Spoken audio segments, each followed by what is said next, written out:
Hola from Raquel. And Ricky. Today's video, we're interviewing Kim Tempel from Runaway Realty.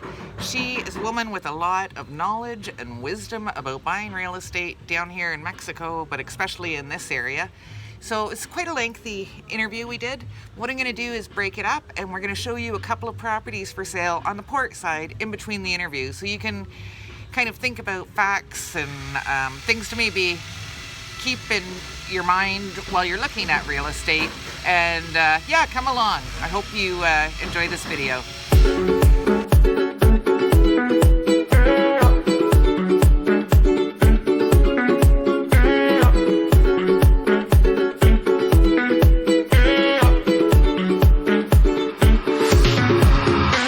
Hola from Raquel. We're sitting here with the television star, Kim Tempel, who you might have seen on episodes of Mexico Life.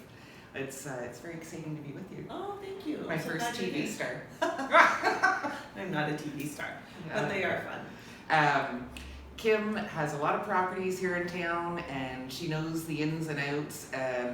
I feel happy to recommend you, and we're excited to see the properties that you have to show us today. How fun. Well, I want to say first, I didn't know until recently that you found us through the Mexico Live show on HGTV, which I think is amazing. It was cool. It was on really a cold, fun. snowy night, this lady was standing there, beautiful beach behind her, and I'm like, oh man, gotta get out of the snow. So we get people asking us about purchasing houses. We're not experts on that, obviously. So somebody that's thinking about buying down here, what would be your number one piece of advice, Kim? Well, I think the biggest question that I get is, can I own property in Mexico? For people who are not Mexican, there's this big myth that's been out there forever that non-Mexicans can't own property, and so I would assure you that yes, you know this because you bought something, you can own property. In Mexico, there is a restricted zone around the land border and sea border, and I'm gonna, sorry, I always mix it up. One of them is 75 kilometers and the other is longer. But suffice it to say that anywhere in the Riviera Maya is in the restricted zone. Yes. If you want to be close to the beach. So Puerto Morelos is certainly in the restricted zone. So when you buy property here as a foreigner, you are going to own your property in an asset trust called a fideicomiso, which is nothing fancy. It's nothing sketchy. It's how the government intended for foreigners to own property. But some people don't like it because it's not how we're used to owning property. And would you say that now is a good time to be buying in the Riviera Maya? Yeah, I mean, it's interesting because after COVID, well, we're not even done with COVID, but a year ago, I would have said, I don't know what's going to happen to our market, but it's really been on fire, which is also what they're seeing in, I know, the US and Canada. I don't know about the rest of the world, but so that's a good question. Is it a good time to buy? It is. There's not much inventory in Puerto Morelos. And hot market. It's a very hot market. So no pun intended. Yes, and a hot day, by the way. Yes. We're sitting here trying to pull off. Yeah, so it's I mean, the prices are going up, so in that sense getting in the market now is a good idea. They're not gonna, they're not going down anytime soon, but it can be difficult to find properties here. And in fact, some people, this has made me so nervous this year, because many people couldn't travel here, a lot of our clients have been looking for a while and just hadn't made a decision yet. And so for a few of them, when they saw something come on the market that they were interested in, they ended up buying virtually. Wow. Without coming at all. Wow. So it was very nerve-wracking for us and for them, but they are super happy it all worked out. But that's what they decided to do, to not lose the opportunity to jump, because they've been looking for a while. Yes. So there are some challenges right now with buying properties. Well, that's one of the questions that we had, actually. It's a good lead-in. Is it possible to buy totally virtually? And because they do electronic signatures? No. They don't. So in Mexico, they don't honor electronic signatures.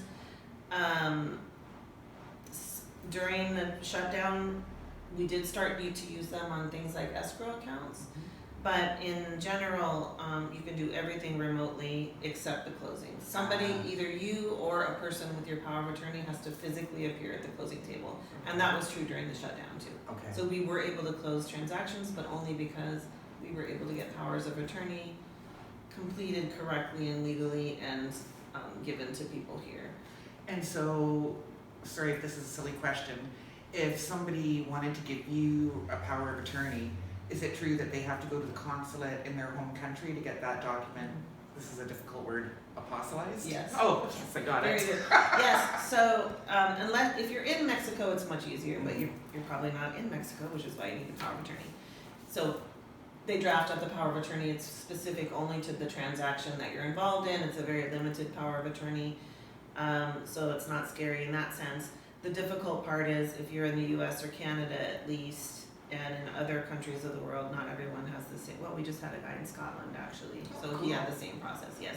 So we create the document here, you have it notarized there, and then you go to whatever government agency has been authorized to authenticate documents. And what they're doing is saying, yes, Mexican government, you can rely on the fact that this is an actual notary stamp, that this, we believe this to be a real document signed by the right person.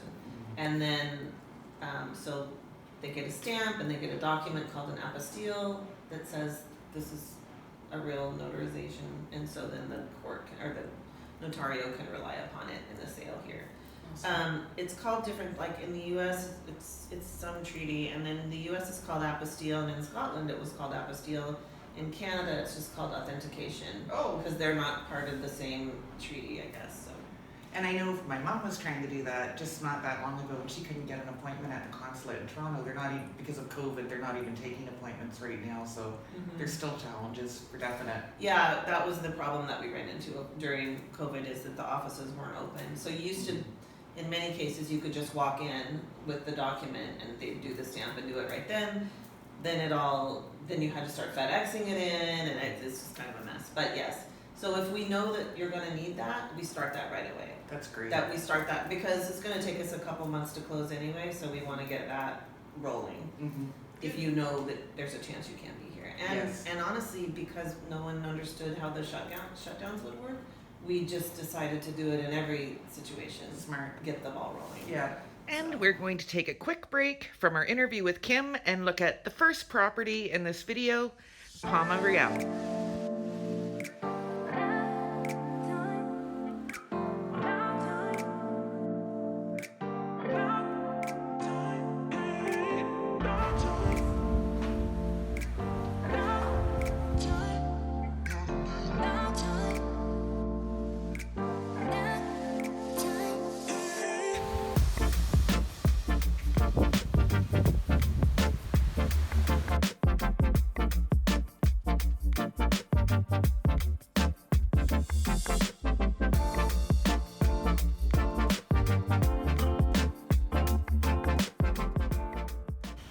So here you can see the open plan kitchen, dining, living room, but here's the cool kitchen.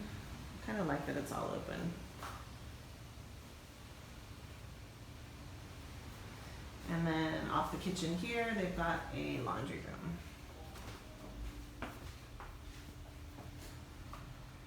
Hey, so we're in the master, hello. We're in the master bedroom. The coolest thing about this, oh, I'm gonna do it the wrong way. Oop, behind me is, those are sliders that go right out to the pool deck area. You have a private patio, but then right after that, you're on the pool deck.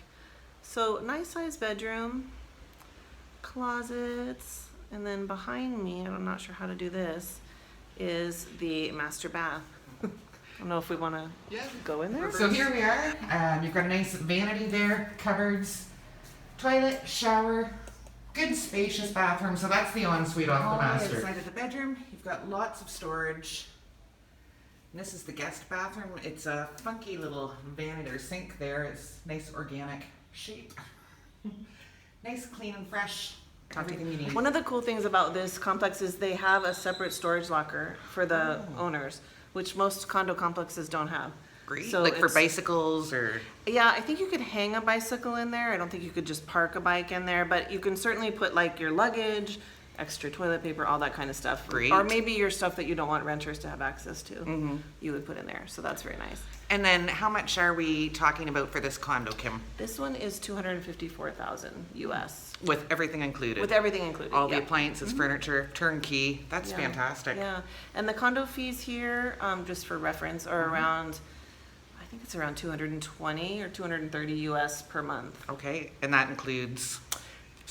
Here, so it's all, every complex is different. This one, it's common area maintenance, common area utilities, Pool. Yeah, Garden. they take care of the pool. There's an on-site gardener, there's an association manager. I think that's it. And you're responsible for your own electricity, water, gas. Great. Thank you, Kim. Sure. And before we get into the nitty gritty, salute, thank you so much to Jill and David for supporting our channel. We have a Chicato. It's at this fairly new cafe on the port side, Guti's Cafe. Very Wow, nice. that's good. Thank you so much again, guys. Gracias. Okay, so we've had quite a few people contact us about buying houses. We do not like giving advice because it's important that you work with somebody that's recommended and knows what they're doing. And we know some people that have had really bad experiences, unfortunately, with buying a house down here, and the paperwork hasn't been right, and they're fighting to get the title of the house, and it can be a long process. It can be a couple of years. It's very stressful, more money that you don't want to spend, and so it's just talking off camera with Kim about this, and she's got some words of wisdom for you. Well, I do think, because I've heard the same things, and I've been brought in to clean up some of those messes, and I think there's this real misconception among buyers that they're going to get a better deal if they don't use a real estate agent. First, you don't pay the real estate agent. Usually, the seller is paying the real estate agent.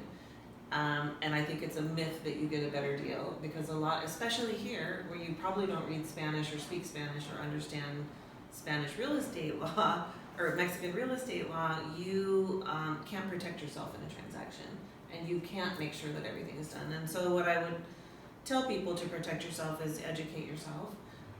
We have a ton of information on our website, and there's other reputable sites. Work with a professional agent who's in the community that you're going to buy in, and always have your own legal representation. Don't rely on the seller's lawyer or person representing them. And I think with those three things, at least, you're in a good position to protect yourself and protect your And interests. so if somebody arrived down here, and like Ricky and I, we would go up and down the streets looking at the homes and the neighborhoods, and you're like, oh, look at this house, it's beautiful, and there's a for sale sign and a number. Could you, say somebody just selling the house privately, because we don't have MLS here, right? Could you advocate for them or help them with a home purchase like that? Yeah, actually, we've done that a few times, and it kind of depends on the situation, but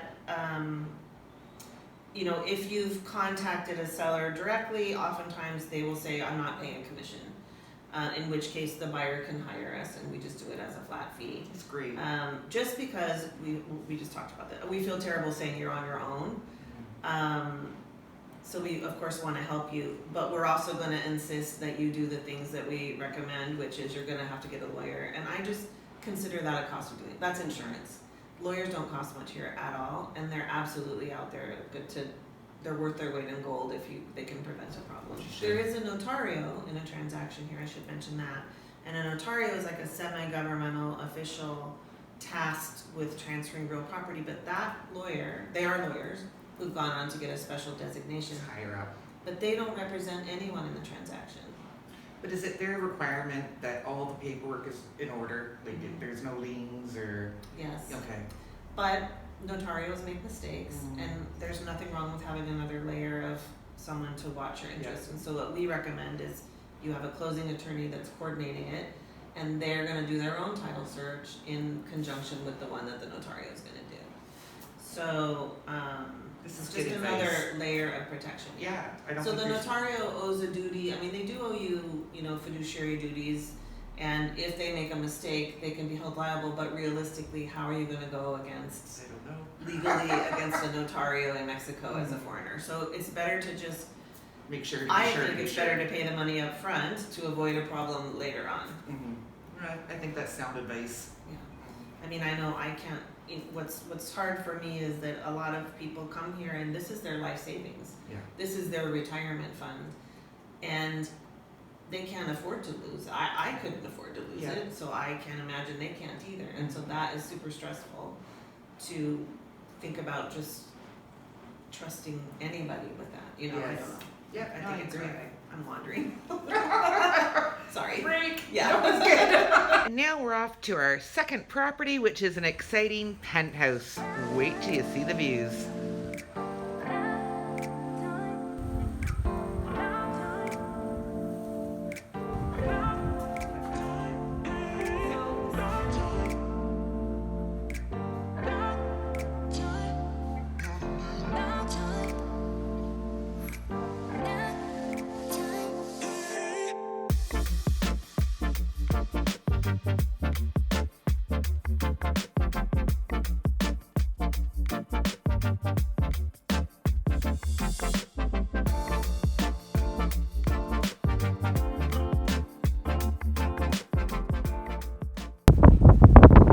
So we are standing on the terrace of this penthouse at the Ibis complex.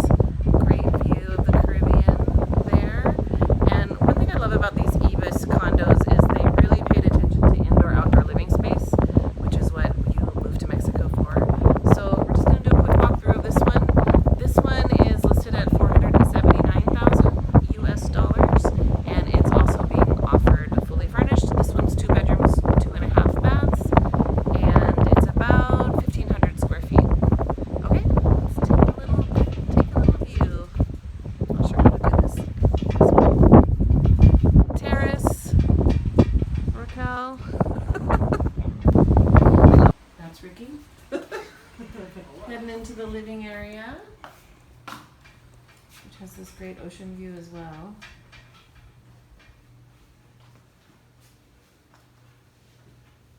Nice open plan, living room, dining room. A little kitchen, but enough space for the cook. This one actually has a dishwasher, which is unusual in Mexico. Most of the kitchens don't have dishwashers because the water's so hard. It can be difficult to keep them running, but if you have a water softener or use it a lot, they tend to last longer. It's nice breakfast bar. Yeah. Breakfast bar. Laundry room off the kitchen. Laundry / storage. Kind of some nice built-ins here. And we'll go to the bedrooms. Oh, half bath.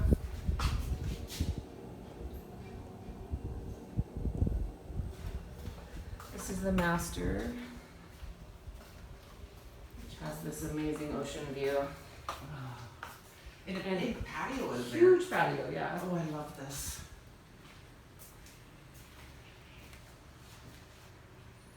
King size bed.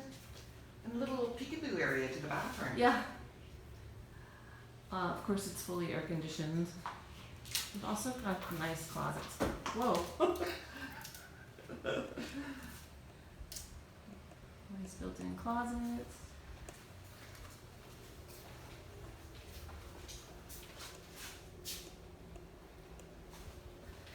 And it's got a bathtub, which is pretty unusual also. Oh, I want to sneak in there.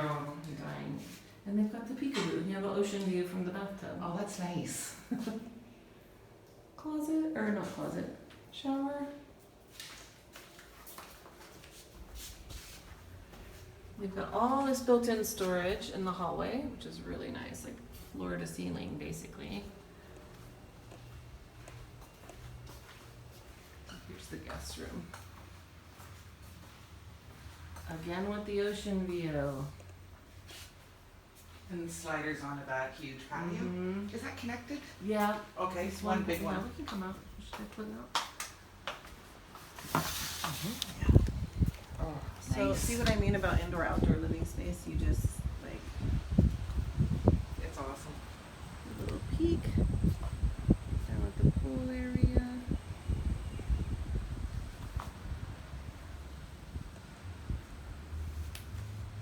Nice terrace. so this one is set up with 2 queen beds. Nice closets. And this bathroom does not have the bathtub. Just, oh, pretty dark in here. Just a shower. And that's it. This is the front entryway. We came up by elevator, or you can take the stairs. Tried to explain the different areas of Puerto Morelos in previous videos, but basically it's broken into two. We have the port side and we have Colonia, and then within Colonia there's different neighborhoods or areas, fairly well defined, and Kim's going, well, the property values differ dramatically, I would say, between the two sides, and then I guess even within Colonia itself. Can you tell us a bit about the price differences? Yeah, so it's interesting because some people will say, I want to buy in Puerto Morelos, but they don't realize that Puerto Morelos is more than just this little seaside village.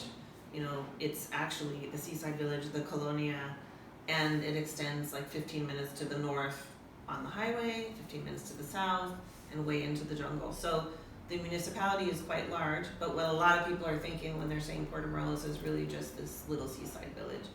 So this part, you know, the seaside village is 3 blocks deep, 4 at its widest, and and about 10 blocks long, and inventory is super limited here. And it, you know, this is the high dollar market.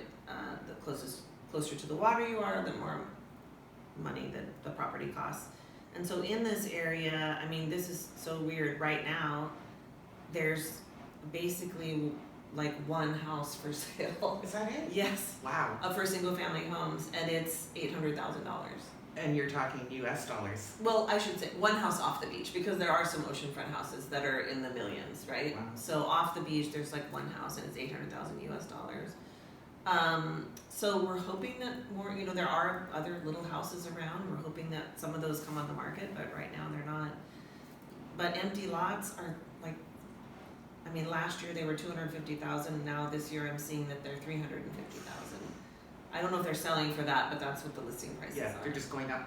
Yeah, it's a little bit nuts. Condos in the village right now range from, I think there's still maybe a couple at 240,000 US, at the north end, up to, you know, $1 million for just condos. Look at me shaking Yeah, my head. $1 yeah. million. Yes, it's a little bit crazy. Yeah, and so that's just what it is closer to the beach. There's really not much less than about $250,000.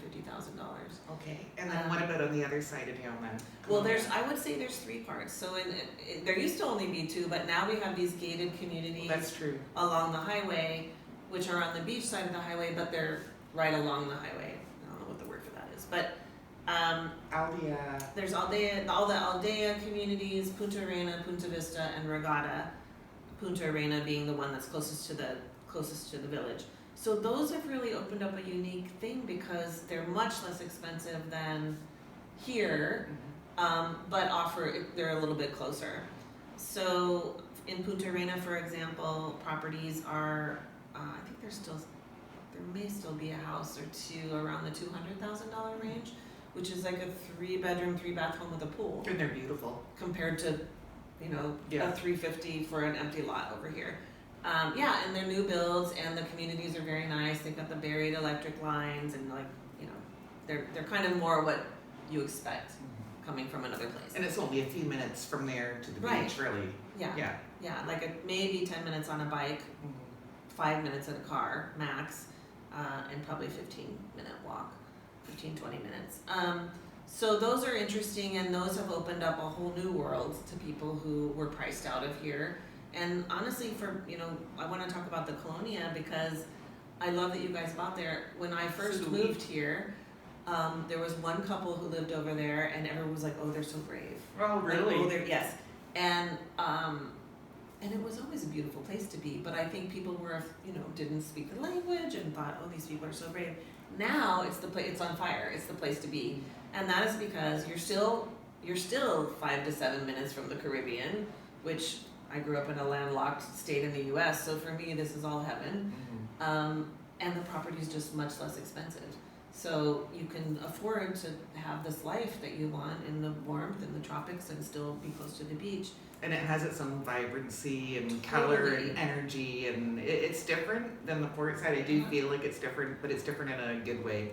Absolutely. Yeah. And it's really changed. And what I love is that it's not just retirees moving here now. There's this, 40-year-olds, 30-year-old people with little kids are moving. Mm-hmm. So for the expat community, for sure, that's totally really changed the vibe. And it's this great energy, which I love. And, amazing restaurants have always been over there, but now there's even more. And, I know. and Everywhere. that's really where the business of life happens. That's the hardware store, the seamstress, the key maker. All of that stuff happens there. So I'm so glad that that is opening up, because now you can get properties from probably 60,000 now is the bottom end of that, up to 300,000. So Kim's got a multitude of information with Runaway Realty. They're on YouTube, Facebook, they've got a website, and if you contact Kim, she actually has a buyer's guide too, which is chock-a-block full of useful information if you're thinking about purchasing a property down here. Did I forget anything? No. Okay. So questions, any hard questions to Kim, don't put them to us. Yeah, you can just email also Kim@runawayrealty.com. Perfect. And we'll drop all the info in the description in the bottom of this video.